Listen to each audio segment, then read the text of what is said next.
সুপ্রিয় সুধী, আপনারা যে বেগুন দেখতে পাচ্ছেন এটি নরসিংদীর বেলাবো উপজেলার বারিচা বাজারে দেখতে পাচ্ছেন। একজন শ্রমিক বাজারজাত করছেন, বেগুন সাজাচ্ছেন।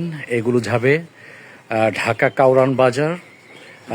অনেক পাইকার আছেন, এখান থেকে কিনে নিয়ে যান।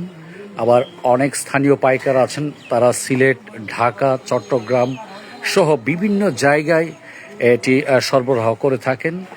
এখন রমজান মাস, বেগুনের পরিপূর্ণ ঋতু বা সিজন বলা যায়। পর্যাপ্ত সবজি উৎপাদন হয়ে থাকে আমাদের বারিচার আশেপাশে। বেলাবো, মনোহরদী, শিবপুর, রায়পুরা সহ বিভিন্ন জায়গায় পর্যাপ্ত এই বেগুন উৎপাদন হয়ে থাকে। এখান থেকে সরাসরি কাউরান বাজার, সিলেট, চট্টগ্রাম, ব্রাহ্মণবাড়িয়া সহ বিভিন্ন জায়গায় পাইকারিভাবে বেগুন সরবরাহ করা হয়। আমরা যতটুকু জানি, আজকে বাজার থেকে 50 থেকে 55 টাকা কেজি, প্রতি কেজি বেগুন তারা কিনেছেন এবং এগুলো পাইকারিভাবে ঢাকা, চট্টগ্রাম এবং বিভিন্ন জায়গায় সরবরাহ করবেন।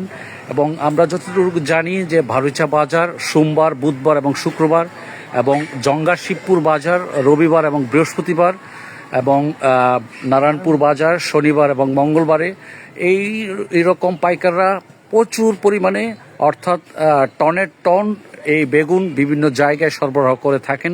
অতএব আমরা বলতে পারি যে রায়পুরা, বেলাবো এবং শিবপুরের কিয়দংশ জায়গা তরকারির স্বর্গরাজ্য, এবং দীর্ঘদিন যাবৎ এখানকার কৃষকরা অত্যন্ত চমৎকারভাবে সবজি উৎপাদন করে আসছে এবং এই সবজি দিয়ে তাদের জীবন কিন্তু পরিবর্তন করছেন। যদিও অনেক সময় তারা ন্যায্য মূল্য পাচ্ছেন না, কিন্তু এই সবজি, বিশেষ করে বেগুন, শসা, চিচিঙ্গা, ঢেঁড়স, সিম, করলা, লাউ সহ বিভিন্ন প্রকার সবজি তারা উৎপাদন করে থাকেন।